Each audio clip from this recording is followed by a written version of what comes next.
The wind had a mind of its own that day, roaming wide across the prairie like a lost child searching for something once loved. It swept through brittle grass and low, bare brush, tugging at the brim of a lone cowboy's hat as he rode slow along the edge of the open land. The sun hung behind a veil of thin cloud, pale and distant, casting the world in a soft silver hush. He wasn't looking for anything. Not in the way most men ride out with a purpose.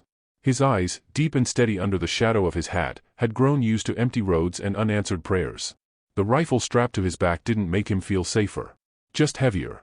And yet he rode, as if something unnamed had drawn him east this morning, toward the broken fence line that cut through a stretch of abandoned pasture. That's when he saw them.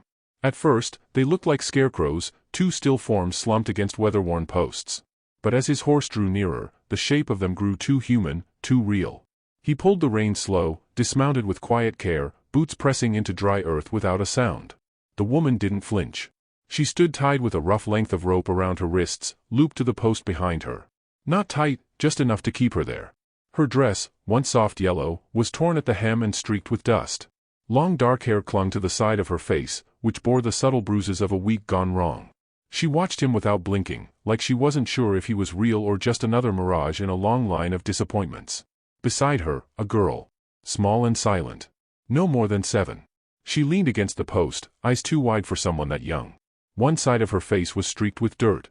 The other held a drying trail of tears. She didn't cry now, just stared, as if crying had long since been wrung out of her. The man said nothing at first.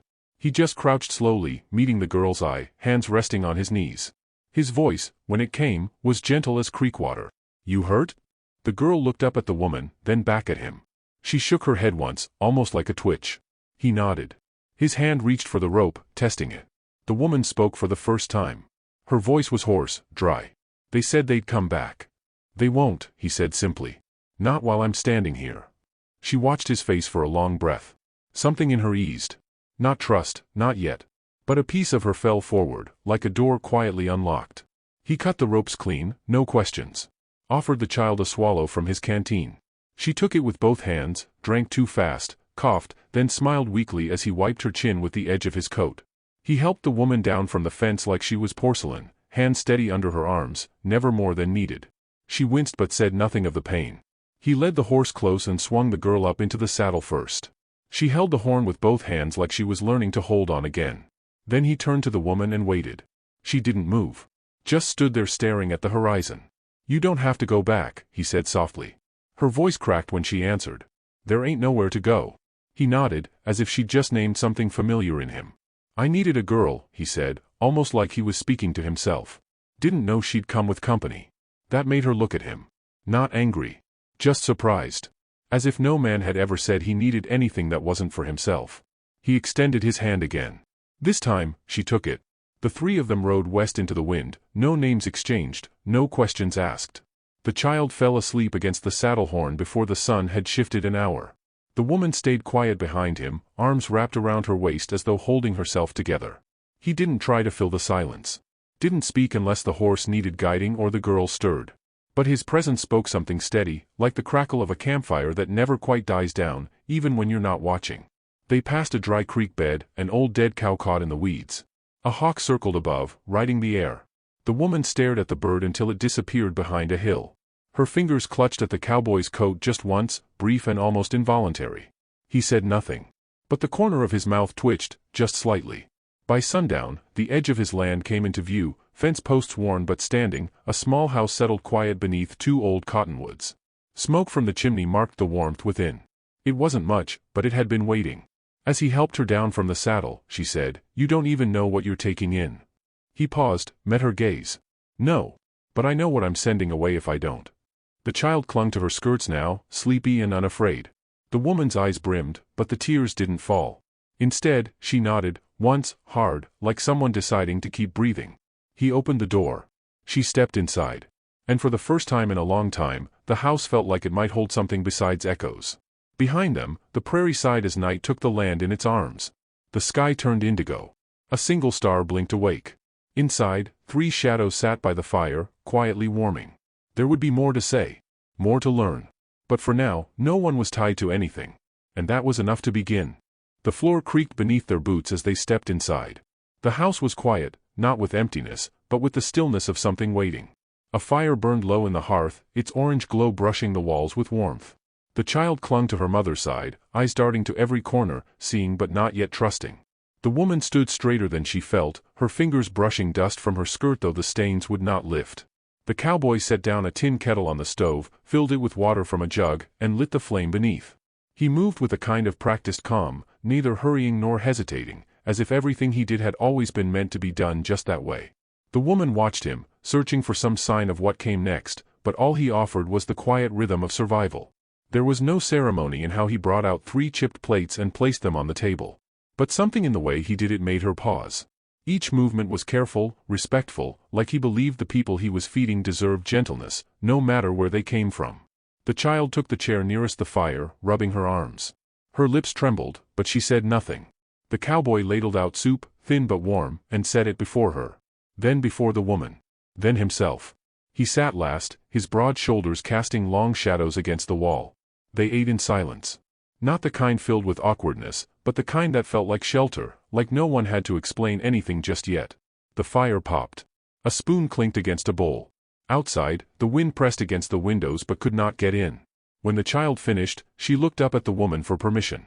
The woman nodded once, and the girl slipped from the table, curling up on a faded quilt near the hearth. Her body sank into sleep before the final embers dimmed. "You can have the bed," the cowboy said, voice low. She glanced down the hall. The doorway stood open, the room shadowed and plain. "And you?" "I'll stay out here. Been doing that long enough not to mind." She hesitated. Then rose slowly, smoothing her skirt with one hand, the other trailing lightly along the table edge as if the wood itself might judge her. Before she reached the doorway, she turned. "I don't know your name," she said. He looked up from his bowl, the firelight catching in his eyes. "I don't think you need it yet," he replied gently. "But when you do, I'll give it." She stared at him, brows drawn, then nodded once more, slow, unsure, but not unwilling. The room held only a narrow bed and a wool blanket folded tight at the foot. She sat on the edge and unlaced her boots, listening to the soft murmur of the wind and the faint creak of the house settling. Her eyes burned. Her body ached. But somewhere deep beneath all that, a small sliver of safety pulsed like a buried ember. She lay down without undressing, just loosened the braid in her hair and turned her face to the wall. Sleep came harder than it should have. Trust was a stranger still. In the morning, the child was the first to stir. She tiptoed to the window and pulled back the curtain just enough to peek outside. Chickens scratched near the porch. A brown dog lay curled on the steps, rising only when the cowboy opened the door and stepped out with a pail. He spoke to the animals the way he spoke to her mother, low, calm, like they were old friends and he didn't need much back. The girl opened the door and followed. She didn't say anything. Just stood beside him and watched him work. When he handed her a small tin bucket, she took it like she'd been waiting to be asked. The woman found them like that, her daughter barefoot in the dewy grass, trailing the cowboy toward the barn with quiet purpose. For a moment, she stood in the doorway, sunlight stretching across the yard, her heart caught between fear and something too soft to name. He didn't look back. Just kept walking, slow and steady, like he trusted her to follow when she was ready. That afternoon, she washed the dishes with water boiled from the stove. The rag was rough, the soap handmade, and her hands remembered more delicate work. But something about the simple task steadied her. On the windowsill, she noticed a faded ribbon. Pink once, now the color of dusk. It lay curled in the corner, forgotten or saved. She picked it up, smoothing it between her fingers. It felt like something left behind by someone who had once hoped for softness too. Later, she stitched a tear in the curtain. Not because he asked her to, but because the sun came through that spot too harsh and the child had squinted when she sat beneath it. They said few words that day, but words weren't needed. The cowboy showed her where the well was.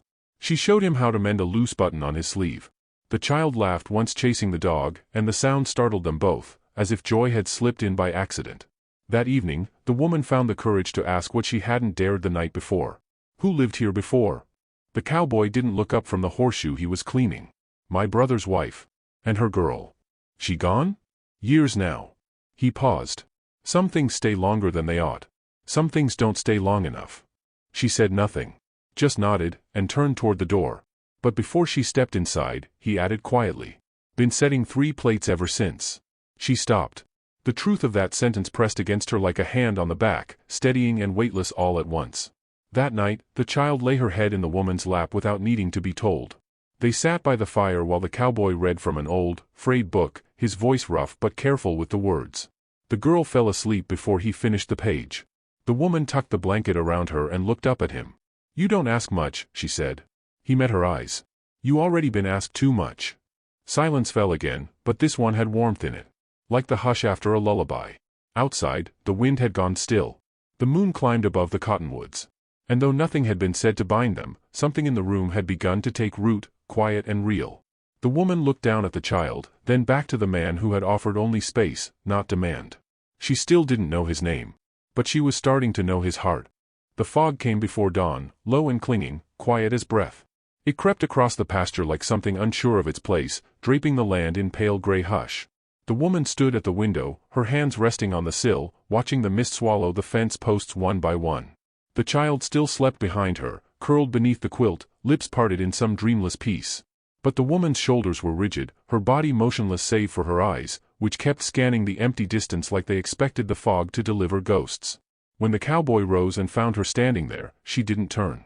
He stepped beside her without a word, leaned on the frame, his gaze following hers out to the blur where earth met nothing. He didn't ask what she saw. He didn't need to. "They'll come," she said. His jaw tensed slightly. "You know who?" She nodded, once. "His kin. The girl's blood, not mine. They think they own her still." The cowboy kept looking out the window, his voice steady. "How many?" "3, she whispered. "Brothers. And mean in the way only cowards are." The cowboy didn't move for a long moment. Then he stepped away, walked toward the hearth, and pulled his rifle from where it leaned by the stones. He didn't sling it over his shoulder, not yet, just checked the chamber, cleaned the barrel with the edge of his sleeve, hands moving with slow purpose. She watched him, unsure whether it comforted her or frightened her more. "They don't want me," she said. "Only the girl." He glanced up. "You think they'll leave you standing?" Her breath caught. "No, they wouldn't." The child stirred then, soft and small beneath the blanket. She sat up, rubbing sleep from her eyes, and blinked at them both. "Mama?" The woman crossed the room in 3 swift steps and knelt beside her, brushing hair from her daughter's face. "It's nothing, baby. Just a cloudy morning." But her hands trembled as they tucked the quilt tighter around the little frame. The day passed slowly. The mist thinned but never broke, and by afternoon it had turned to a kind of hanging smoke that twisted light and made the world feel farther away. The cowboy worked the field with little need, checking fence lines that didn't need mending, clearing brush that could have waited. He kept glancing at the road, though no dust rose on the horizon. The woman baked cornbread she didn't plan to eat. She swept the porch twice. Then again. The girl picked wildflowers in silence, arranging them carefully in a cracked mug by the table. Every act felt borrowed, as if time itself wasn't sure whether it was allowed to stretch that far. It wasn't until near dusk that the sound came. Distant hooves, 3 sets, slow and deliberate. The kind of pace men ride when they want to be seen. The woman froze where she stood at the sink, her hand inside a dish she'd already washed twice. The child was on the floor with her rag doll. The cowboy stepped in from the porch, his boots leaving damp prints across the boards. "They're here," she said, voice like a frayed string. He nodded once. "Inside. Stay low. Don't speak unless I do."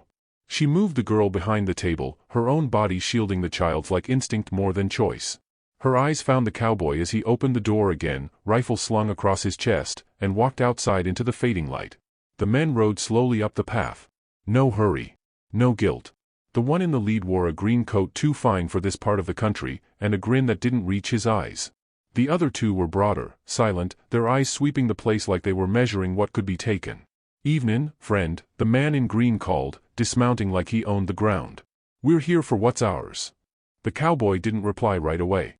Just stood on the edge of the porch, thumb grazing the wooden stock of his rifle. The man continued. "Little girl. Blood kin. Her daddy's dead. Means we get say. She ain't a sack of flour," the cowboy said. "You left her tied to a fence." The man chuckled. "We didn't leave her. Just made sure she wouldn't wander. Her mama's got a wild streak." "She's not her blood," one of the other men added, spitting into the dirt. "Just a woman who couldn't give her husband a son." The cowboy stepped down from the porch. Slowly. Calm as dusk. "She's a child. And she's got a home here now." "That so?" the man in green asked, tilting his head. "You planning to marry her ma, or just keep playin' savior?" The cowboy said nothing. "Thought so," the man sneered. "You don't got claim. And we don't need permission. You best hand her over, 'fore things get." The click of the rifle bolt cut him off. The cowboy raised it slow, not to aim, just to show. The stillness in him was like the air before a storm, charged, deep, and unmoving. "You rode here thinking no one stand for them," he said. That's your mistake. The men shifted in their saddles. The one in green took a step forward, but stopped when the cowboy's gaze locked him in place. You got no law, the man muttered. I don't need law, the cowboy said. I've got eyes. I saw what you did. Silence fell. Then the man turned, spitting again. You'll regret this. You already do, the cowboy replied, voice quiet as thunder far off. They mounted, turned, rode off without a backward glance. Inside, the woman hadn't moved. The child trembled beside her, and she pressed her cheek against the girl's hair, whispering something too soft to hear. The cowboy stepped back through the door, shoulders tight, rifle lowered. He didn't speak until he saw the woman's face, until she stood and looked at him not with fear, but with something older, deeper. They'll be back, she said. I know. They won't come talking next time. I know that too. She came closer. Close enough that the distance between them could be filled with breath. You're risking too much. His eyes held hers. So are you. For a long moment, neither moved. Then the child spoke, quiet, from behind the table. Is it over? The woman looked back at her, then down again at the man in front of her. Not yet, she said. But it will be. And the way she said it, like a vow, like a promise not just to her child but to herself, made the cowboy nod, slow and sure, as if something had just been decided in both of them. Outside, the fog began to lift. The wind returned, soft and restless. And though the night had not yet fallen, the fire inside burned just a little brighter, the walls of the house holding firm against the dark that waited just beyond. It rained the night before they returned. Not hard, just enough to make the ground soft and the world smell like earth and quiet. The woman sat near the fire, her fingers threading the child's damp hair into a loose braid. The girl leaned against her, half asleep, thumb pressed to her lips like she'd forgotten she was too old for such things. The cowboy stood by the window, staring out into the dark. He hadn't said a word all evening. His rifle leaned against the doorframe, a silent shadow that had begun to feel like part of the furniture. The woman spoke without looking up. You think they waited for the storm to pass? He didn't answer right away. Then, soft as smoke, they're cowards. But they ain't stupid. The child stirred, eyes fluttering open. Mama? The woman kissed the top of her head. Go back to sleep, baby. You're safe. The cowboy's hand tightened on the curtain. Before dawn, the dog barked once. Sharp. Then silence. The woman was already on her feet when the knock came. Not loud. Just a single, deliberate rap against the wood, like they wanted to be sure it was heard without looking eager. The cowboy moved first. He picked up the rifle, chambered around with calm precision, and opened the door. 3 figures stood at the edge of the porch, soaked in the gray light of morning. No smiles this time. No greetings. Just eyes that said they were done playing. You had your warning, the man in green said. The cowboy stepped out and shut the door behind him. I heard it, he replied. The woman pulled the child into the bedroom, shut the door behind them, and dropped to her knees. Her arms circled the girl's small frame, and they both listened. No voices now. Just wind and the quiet tremor of a house holding its breath. The cowboy stood on the porch alone. The men spread slightly, hands near their belts, boots sinking into the wet ground. You think you're the only ones lost things? The man in green said. Think your pain makes you some kind of hero? The cowboy's voice didn't rise. I ain't a hero. But I know the difference between a man and a snake. The youngest of the 3 stepped forward. His hand twitched toward his holster. That girl's got blood rights. She's got a soul, the cowboy said. And she's got me. The man in green smiled, slow and cruel. Then you're gonna die with her. The gunfire was sudden. 2 shots cracked like lightning. The cowboy's rifle barked once. Then again. One man fell where he stood, a scream trailing off in the mud. Another bolted, saddle slipping from his shoulder as he ran for his horse, blood blooming through his coat. The third, the one in green, stumbled backward, gripping his leg, eyes wide with disbelief. He reached for his pistol, but the cowboy had already reloaded, barrel raised. Don't, the cowboy said. The man dropped the weapon. Rain began again, thin and cold. The cowboy stepped forward, boots silent in the wet grass, and stood over the wounded man. His eyes were hard now, not angry, just full of something final.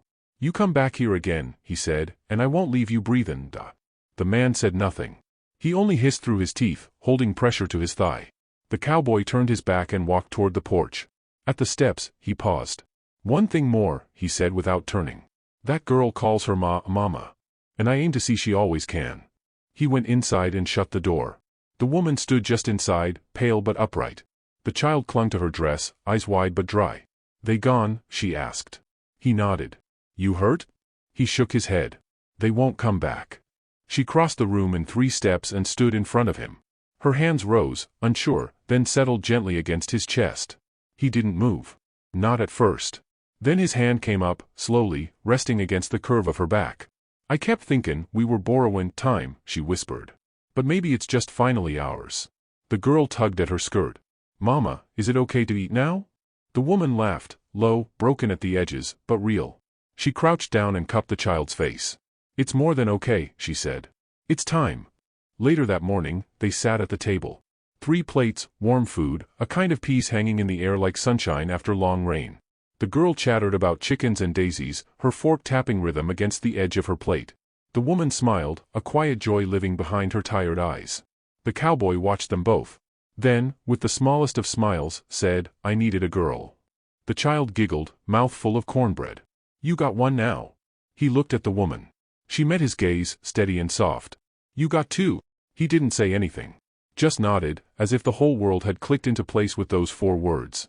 Outside, the prairie stretched wide and green. The fence stood mended. The porch swept clean.